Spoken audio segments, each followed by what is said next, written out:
Eh bien, écoutez, on va passer à un autre thème. Un thème musique. Ah, trop bien. Music. Et on va parler, je l'ai teasé sur Instagram. Pour les personnes qui suivent la page Instagram, je vous invite, enfin qui ne suivent pas, pardon, la page Instagram, je vous invite à aller la suivre. Et on va parler du Wu-Tang Clan. Wouh! Classique. Un gros classique, petit medley, c'est parti, on se fait plaisir. Wu-Tang Clan ain't nothing to fuck with. Wu-Tang Clan ain't nothing to fuck with. Stop all this crime. Un des plus grands groupes, si ce n'est le plus grand groupe, enfin, c'est pas un groupe, c'est un collectif. C'est un collectif, oui. Ouais. Il y en a quelques-uns d'autres. Il y a Trap Call Quest à l'est, il y a de la Soul, il y a 2-3 groupes comme ça qui sont quand même très connus, de la même période d'ailleurs, mais oui. Du coup, ouais, on n'a pas parlé d'Isaac Hayes à la fin du medley. Isaac Hayes, oui, à la fin du medley. Isaac Hayes à la fin du medley qu'on voit. On l'a mis parce que thème des années 2000, qu'est-ce qu'il fait Isaac Hayes? Il fait la voix de chef dans South Park, donc c'est formidable. Et puis voilà, il a participé à l'album qui est sorti en 2000, l'album The W. The W qui est sorti en 2000. C'est pour ça qu'on en parle aujourd'hui de Wu-Tang, c'est parce que Exactement. il y a 24 ans. On parle effectivement du Wu-Tang parce qu'il y a 24 ans sortait le 3e album du Wu-Tang Clan, un album qui signe un peu un retour en force du Wu-Tang qui s'était un petit peu effacé pour faire la part belle au projet solo. Voilà, de chaque membre du groupe. Ouais, bah c'était Collectif. quoi, 97 Ouais, Wu-Tang du collectif, Forever. pardon, mais du collectif. Bah, c'est comme ça qu'ils se définissent, attention, ils se définissent comme étant un Non, mais collectif. c'est typiquement Ouais. pour leur pause qu'ils se définissent comme un collectif. Très certainement. Moi, je c'est- trouve que ça marche sur moi. Ah oui, oui, oui. Ça Non, mais marche c'est de fou. aussi c'est parce qu'ils sont neufs et que pour une des premières choses qui a été faite définie dans leur groupe, c'est qu'ils sont allés voir, ils ont signé un contrat non exclusif pour Oui. justement que chaque membre puisse faire des projets solo dans d'autres boîtes et ce qui était une nouveauté assez révolutionnaire dans le monde de la musique. C'est-à-dire que souvent quand un artiste signe, s'il signe, c'est quoi, les Destiny Child, ils ont tous les membres. Il y a qui là-dedans déjà? Il y a Beyoncé, je sais plus.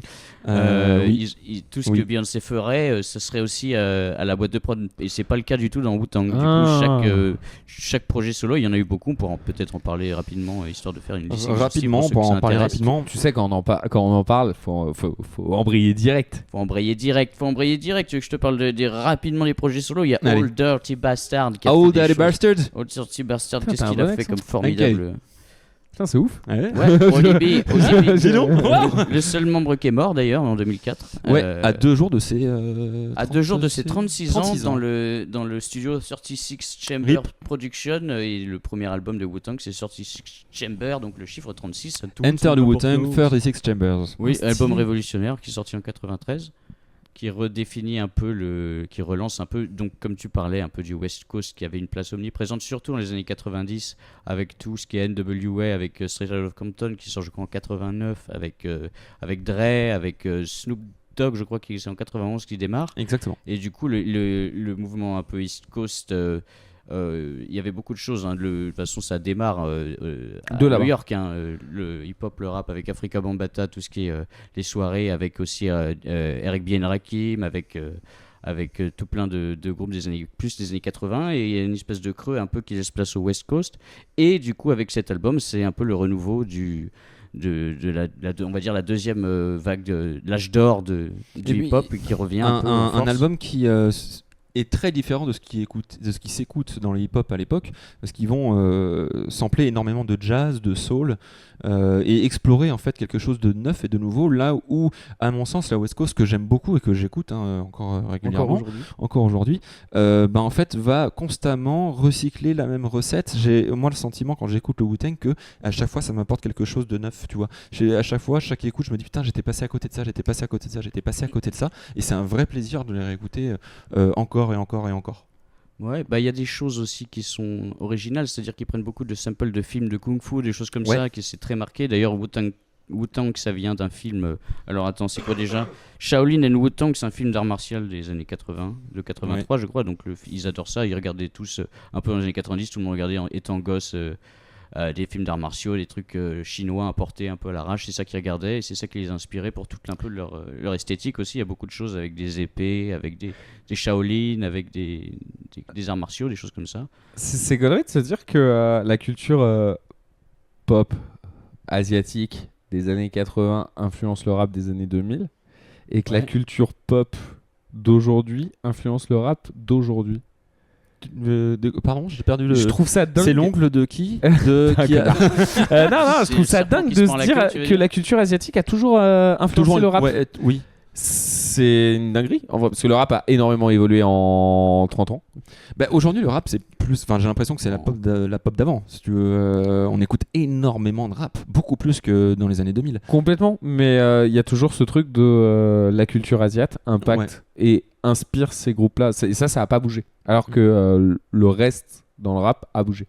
Au niveau des textes, au niveau des instrus, au niveau de ce qui est samplé, au niveau de ce qui est dénoncé, tout ça, ça. Mais là d'ailleurs, les sujets évoqués, ils parlent beaucoup de spiritualité, ils parlent beaucoup de la vie dans la rue, et ils ne se définissent pas. Lève au Ils fond. finissent pas, oui. Oui, ils ne se définissent pas comme En vrai, comme du gangsta rap. Absolument pas comme du gangsta rap. Ils se définissent comment ? Comme en fait un collectif qui va parler un peu de tout. Collectif, je reprends. Collectif qui parle de tout, qui parle de la vie, de ce qui les entoure et de ce qui les tire vers le haut et aussi de ce qui les tire vers le bas. C'est comme ça qu'ils se définissent. En tout cas, je reprends un petit peu leur mot, je paraphrase, mais c'est à peu près leur mot.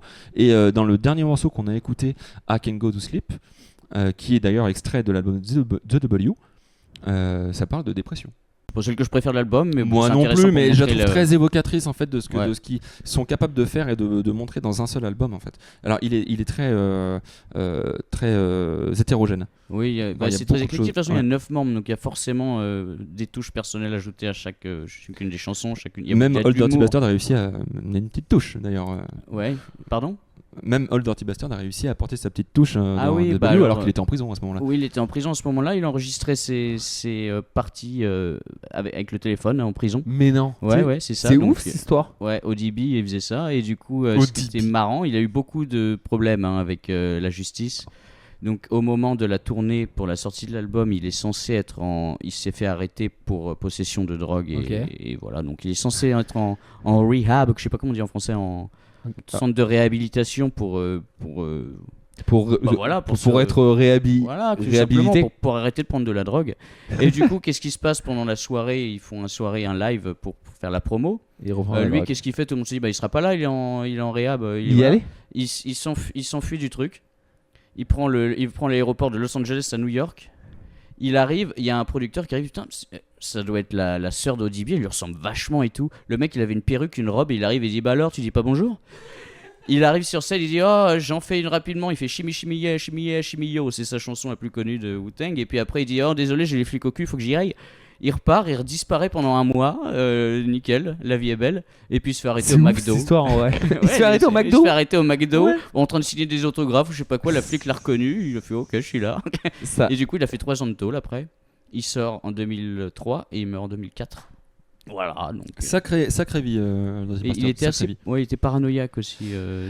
Ça il s'est fait pas tirer la dessus pas mal drogue de en fois. général, je pense que ça a été Ouais. pas. Après, si tu commences à ban la drogue de toute la culture des années 90. Oui, on va plus écouter grand chose. Et même là, des années en 2000 général, et même d'aujourd'hui. Et même des années 60 et des Et années 70 et des années 80. La drogue a quand même inspiré beaucoup de choses. Hein. C'est vrai. Mais c'est pas bien. Mais on Du vous 19e invite siècle, absolument pas à en n'importe où, prendre. Voilà, on vous invite absolument pas à en consommer. Exactement. Voilà. Tout Mais fait ce que vous voulez. et donc voilà, très très merveilleux album. À mon sens, merveilleux album, merveilleux groupe. Oui, les 3 qui sont là de toute façon. Il y a c'est une bon, hein. histoire, parce qu'il y a quand même, pour moi, il y a une histoire qui sort du lot pour le Wu-Tang. C'est le Once Upon a Time in Shaolin. Ah oui, un projet. Est-ce que tu sais ce que c'est, ce projet? Non, vas-y, tu vas me raconter. C'est vrai, tu sais pas ou tu fais semblant? Non, je sais pas. C'est vrai, incroyable. Once Upon a Time in Shaolin est une histoire. C'est l'histoire d'un projet qui est né en 2012, 2013, si je dis pas de bêtises, qui a mis plusieurs années à se concrétiser. C'est un double album qui a été enregistré en plusieurs années par chacun des membres du collectif. Les membres du collectif ne savaient même pas vraiment ce qu'ils venaient enregistrer, ne connaissaient pas le projet. Et RZA, donc qui est le producteur leader du Wu-Tang, avait une petite idée en tête, c'est on va sortir cet album à un seul exemplaire. On va le mettre dans une belle boîte en métal et il sera interdit à la vente pendant 88 ans. Il me semble que non, pas à la vente. Jusqu'en 2103, je crois. Ouais, 2103. C'est ouf. Donc cet album existe, double album existe, mais n'a pas été écouté parce que légalement impossible d'être écouté. C'est trop bien. C'est trop bien, sauf que c'est peut-être un peu trop long. Parce que honnêtement les gars, C'est un peu long, ouais. Enfin, vu le climat actuel, 2100 c'est un peu loin. Un poil. C'est un poil loin et je suis pas sûr qu'on se souvienne d'eux en 2100. Bien sûr que si, on se souviendra en 2100. sûr. Mais si, parce que regarde, en 2060, on continuera à se souvenir des Beatles. Je suis pas sûr. Si. Pour moi, la culture Si. aujourd'hui va trop vite pour qu'on se souvienne de tout ça, mais on pourra en rediscuter un On en jour, rediscutera mais avec une grenadine. oui, bien sûr. Voilà. Il y a un gars super riche, oui, comme dit en Micromégas en commentaire, qui l'a acheté d'ailleurs. Exactement. Alors j'ai noté son nom quelque part parce que je dois avouer que son nom Et du m'échappe. coup, lui, il a pu l'écouter? Même pas. Lui, il l'a écouté. Alors lui, mais si, il a en pas le droit fait, de le la diffuser. personne qui l'achète, parce que en fait, si tu veux, je me suis mal exprimé. Il est interdit À la diffusion. à la diffusion. C'est-à-dire D'accord, qu'il y a ok. une personne qui l'achète, mais il n'a pas le droit de le diffuser de manière globale. Oui, des extraits ont été mis en 2 ligne. millions de dollars, Ils on sont a dit. pris Des extraits ont été Exposés au diffusés cul, je en crois. 2024, qui ont été exposés pendant une exposition en Tanzanie, Ok. en Tasmanie. Donc c'est ça, je crois que c'était en juin 2024. Et donc il y a environ 30 minutes du double album qui ont pu être écoutés par des gens. Ils n'ont pas pu aller bien plus loin. Mais on va aller d'abord, on va commencer par le début. La première personne qui achète cet album, il s'appelle Pharmabro, c'est son surnom. Martin Shkreli, entrepreneur en pharmaceutique, une des personnes les plus détestées, ce n'est la personne la plus détestée des États-Unis. Il a acheté cet album pour pas moins de 2 millions de dollars. Ouais. Et il a eu l'outrecuidance de dire, Ouais. je cite, « J'envisage de l'écouter seul ou peut-être jamais. Oh, Oui. le- Et tu sais ce qu'il a Oui. fait d'autre aussi? Je sais pas si tu l'as celui-là. Avant qu'il ait ses Le Médoc. avant qu'il ait ses procès au cul. Non, pas le Médoc. Ah, c'est parce autre qu'il a chose. augmenté le prix d'un médicament de plus, je sais pas Ah, combien non, de pourcents. Non, mais il a eu des procès au cul, il a dû le revendre justement parce qu'il avait pas de thunes. Ah. Mais avant ça, il a dit 2016, si Trump est élu, peut-être je passerai un extrait en ligne. Le Non, concept ne fait pas des émules dans le groupe Effectivement, c'est par vrai. entière. Hein. Tu fais bien Parce de le souligner, Guillaume. Oui, parce que bon, à la base, alors comment il s'appelle ce producteur avec un nom idiot? Silvarings. C'est Silvarings, Cilvaringz, Ouais. le producteur du Wu-Tang, et RZA, RZA, Exactement. un des membres et producteur du groupe aussi, Oui. qui avait cette idée. Mais ça faisait pas l'humanité, comme tu disais justement plus tôt. Certains membres du groupe avaient enregistré des choses mais ne savaient pas pourquoi c'était. Et du coup, Method Man a par exemple dit fuck that album. Voilà, il l'a dit. Et Il l'a dit. il l'a dit. Et quand la musique ne peut pas être de la musique, vous la transformez en quelque chose d'autre. Fuck that. Après, il a pas tort. Hein. Il a pas tort, C'est plus de la musique là, à ce niveau-là. C'est un objet artistique autre qui se place un petit peu, en tout cas comme il le vend, qui se place contre, à cette époque-là, l'avènement du streaming en fait, et la surconsommation rapide de musique, sans vraiment essayer de comprendre ce qu'on est en train d'écouter. En tout cas, c'est leur point de vue à eux, je dis pas que c'est le mien, mais c'est leur point de vue, c'est C'est un défendable. bel objet de collection, ça, rien à dire. Mais est-ce qu'il est en À train 2 de millions, devenir oui. du coup un objet commercial pour une entreprise qui fait des NFT et je suis pas sûr que c'est. Je pense que l'objectif était pas là à la base, Ah, et qu'en on est fait d'accord. c'est un peu comme Frankenstein, tu sais, le docteur Frankenstein, sa créature lui a échappé. Je pense qu'il y a un petit peu de ça. Je pense C'est qu'il y a con. Un petit peu de ça, c'est un peu con. Voilà, mais du coup, moi j'ai très envie de pouvoir l'écouter, en fait, de pouvoir mettre la main dessus, mais j'ai pas 2 millions de dollars malheureusement sous la main. Moi non Ah. plus. Je N'hésitez pas à sub pour nous N'hésitez pas à aider. sub. N'hésitez pas à sub si on arrive à atteindre cette somme phénoménale que je sais que vous en êtes capable. Je vous ferai écouter Je l'album vous ferai aussi. écouter l'album, mais bon, 5 minutes parce qu'il Allez, faut pas allez, déconner. allez. Voilà. Oh, 88 secondes. Ou donc 88 secondes, c'est très Pour bien. C'est l'anecdote. symbolique. Voilà, C'est exactement. symbolique. Et ouais. Autre information concernant le Wu-Tang Clan, une série a été créée par Hulu. Donc dispo sur Sur- Disney Plus en France. Exactement, dispo sur Disney Plus en France. Il y a 3 saisons actuellement. J'en parle à titre anecdotique, je n'ai pas eu le temps de la voir. Donc je sais pas Moi ce non que plus. ça vaut. On m'en a dit énormément de bien. En tout cas, vraiment énormément Moi de j'ai bien. vu autre chose, j'ai vu une série documentaire qu'ils ont fait eux-mêmes qui s'appelle Of Mikes and Men. Oui, mais qui est que très bien. j'ai pas réussi à trouver de manière légale. Ah bon, Ouais. moi si. Donc voilà. Et du coup j'ai vu les 2 premiers épisodes hier et c'était très bien. C'est très intéressant. Of Mikes and Men, que je conseille chaudement. Ok. En référence à Steinbeck. Très bien. J'avoue avoir oublié de mettre l'affiche. Je suis navré, je la mettrai au Pas trop montage. grave. Du coup, Une parenthèse. voilà, c'est une parenthèse et une parenthèse étoilée. Oh, c'est beau, Ah c'est oui. bien dit. Écoutez à fond. Si vous connaissez pas, si jamais vous êtes passé à côté, vous n'allez pas le regretter, je vous le garantis. Ne serait-ce que donner leur chance aux 5 meilleurs titres qui sont écoutés sur Spotify. En général, c'est un bon échantillon de ce que peut faire un groupe. Oui, ou commencer par le premier album, c'est très bien. Hein. C'est la référence, que Ouais. ce soit dans le hip-hop en général. D'ailleurs, ça a inspiré beaucoup de gens. Comme ça a fait créer le chemin un peu pour tout ce qui est Nas et Biggie Small après dans le East Nas, Coast. vachement bien Nas. Ah bah, Vachement Illmatic bien. qui arrive Ouais. 2 ans plus tard, si je ne m'abuse, ou 1 an et demi, un truc du genre. Et puis Biggie Small, Ready to Die, Life After Death. De toute façon, après, Toi, il est mort, donc il n'y a c'était rien pas fait d'autre. trop ta cam du coup. Wu-Tang, Ouais. j'ai découvert bien plus tard, Ouais. dans les années 2010. Ok. Un truc de genre. Bah, juste avant Et en fait, Once Upon a Time in Shaolin. exactement, mais j'ai découvert Wu-Tang parce que impact sur le Peura des années 2000 dans leur globalité, de 2000 à 2010 en gros. Après, pour Ok. moi, ça bouge un peu, mais Ouais. du coup, tu es obligé de t'intéresser à ce que c'était. Mais je suis pas rentré. Non, les musiques, je ne les aime pas, pour être transparent. Et Sors. dans ces mêmes années, ce que je kiffe, c'est plus les Français. Donc, ça va être Sniper, ça va être des groupes. Cocorico. Non, mais je trouve le rap français des années 2000 bien plus intéressant que le rap français d'aujourd'hui. Après, Alors là, oui, complètement d'accord. Mais même dans les années Complètement d'accord. 90, il y a des choses françaises intéressantes. Solar, c'est 92, je crois, déjà. MC Solar, ouais, lui Solar. c'est le daron de tout le rap français. Ouais, ouais, non, mais voilà. Il est trop fort. Lui et Vincent Lagaffe, faut pas oublier ce qu'a fait Vincent Qui Lagaffe sème, aussi. mais, qui sème le vent, récolte le tempo, c'est un album que je trouve incroyable encore aujourd'hui. Pour ceux qui aiment les trucs un peu jazzy, genre Tribe Called Quest et des choses Cinquième comme ça, As. c'est vraiment génial. Pardon? 5e As. 5e As, c'est plus tard, ouais. C'est un peu plus tard, mais- Et Pros Combat, deuxième album, je crois, qui est très très bien aussi. Voilà, non, le français, de toute façon, c'est aussi, je crois que c'est le deuxième marché du rap. C'est énorme, la France, pour le rap. Bah, Complètement. Peut-être qu'on. Et petit aparté, le rap français d'aujourd'hui met une dose au rap US aujourd'hui. Ah, Voilà. bah j'avais pas vu venir celle-là. Non, mais c'est vrai, gros. Ah Mais- bah, mais j'ai une pas dose vu à venir. quel- à quel niveau? Aujourd'hui, à tous les niveaux, gros. Ah, Au niveau je crois des instrus, au niveau de ce qu'on est capable de proposer, au niveau de ce qu'on a été capable de réinventer. T'as écouté le dernier album de Damso? Quoi? Le dernier album de Non, Damso? j'ai pas écouté le dernier Non album. Ok. Il fait du rap, Damso?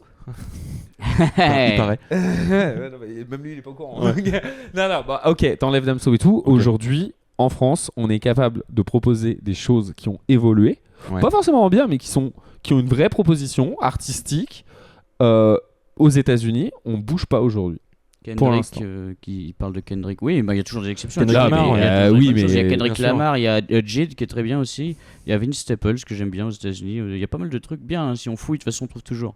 Mais Non, mais- oui, mais c'est vrai que la majorité, c'est pas non plus. Je me permets juste une petite parenthèse. Choufi nous fait remarquer que le téléchargement c'est mal et que tu aurais mieux Denzel fait de Curry. mieux écouter les préventions de DVD. Écoutez ce qui est produit aujourd'hui et ce qui est produit aujourd'hui en France. En vrai, ça se discute de ouf, hein, mais le rap français aujourd'hui a une vraie propale Ok.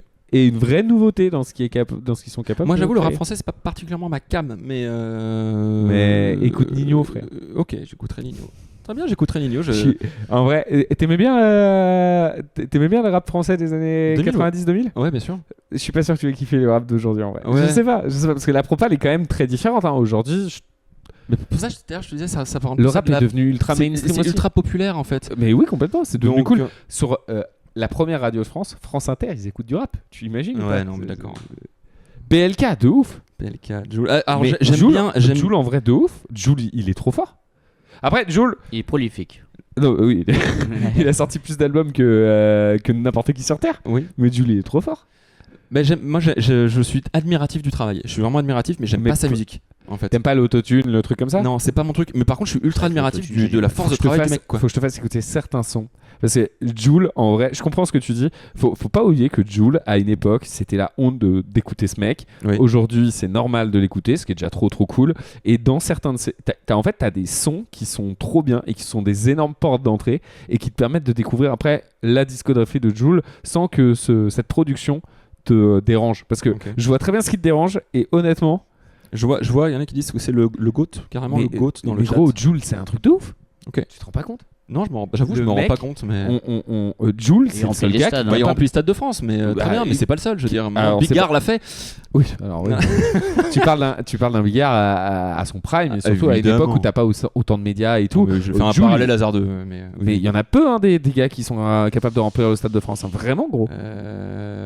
Oui. Des rappeurs. Ouais, non. PNL pourrait le faire, je pense. PNL, oui, peut-être. PNL pourrait le faire. Je sais pas. Autre que Orelsan, Jul. peut-être. Orelsan, oui. Bah oui, il te remplit 3 Bercy. Louane. Oui, mais Louane, c'est pas une rappeuse. Louane. Et Louane, elle fait le Stade de France, Louane. Si Elle a Diams, l'info ouais. qu'elle fait le Stade de France. C'est what? Ça me dit rien en vrai. Mais c'est Lorenzo de fou. Lorenzo, s'il dit qu'il revient, il fait un Stade de France. C'est sûr. Non, jamais. Mais jamais de la vie. Écoutez, Par c'est contre, l'heure. Lorenzo, vrai popal aussi. C'est l'heure de ta carte blanche. Ah, trop bien. Ah Eh oui, ouais. c'est vrai qu'il y a la carte blanche. Attention, les J'ai amis. pris du temps. C'est l'heure de la carte blanche. Yes, no, maybe.